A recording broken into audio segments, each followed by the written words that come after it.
Hello everybody and welcome to this Scouting Report. I'm Dan Haiek here with Matt Doyle, and today we're previewing the Saturday afternoon match between the Philadelphia Union and New England Revolution. Matt, what's the hook for this game? How real is Philly? Yeah, they performed pretty well in their season opener against the Portland Timbers. Now, for New England, on the other hand, they didn't perform so well. They gave up 4 goals against the Dynamo. A lot of that had to do with Will Bruin.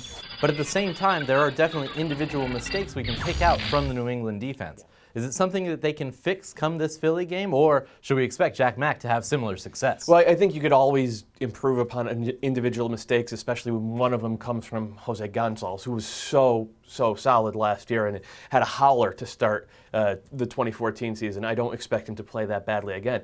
That says there were some very fundamental things that New England did wrong. Giveaways in the final third, not presenting easy outlets for defenders trying to play the ball out of the back, and of course allowing players, Bruin included, to run sort of unmolested at the back line. This is all stuff that they need to get right quickly. I don't know if 1 week is going to be a quick enough turnaround to get it all ironed out, especially against a Philly team that looked so good in the Central Third. Now, one reason they looked so good in the Central Third was Vincent Nogueira, and that brings us to the WTF stat. The number is 55. That's how many passes Nogueira completed against the Timbers.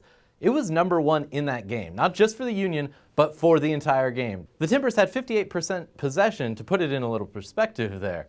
How important is it that Nogueira control the tempo in this home opener as well? Now, this one is kind of a WTF stat because I don't know if the Timbers have allowed another player to have such an effect on where the game is played and the tempo it's played at. And if you look at Nogueira's off the chalkboard, you can see he's a guy who creates overload. He's listed as a central midfielder, but he completed very few of those passes in the central midfield. He was able to slide over to the left. When Philly had the ball on the left, there he was, always an easy outlet. Not really making the final pass, but he didn't have to make the final pass. He just had to give the numbers. On the right, he did the same thing.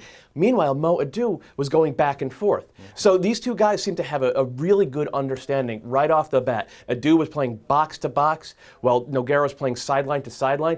I'm not sure how you attack that if you're the Revs. It's a really good conundrum to oppose to other teams if you're John Hackworth in the Union. And that's why, I asked it at the beginning, are the Union for real? I think they are. It's week 2, so you don't want to go overboard too much. And I think the Revs are for real too, but I think the Union are going to be one of the fun teams to watch all year because of that central midfield partnership. It is such a natural midfield partnership, and we have to see if it does continue into week 2 on Saturday. It kicks off at 4 p.m. Eastern. You can watch it on MLS Live.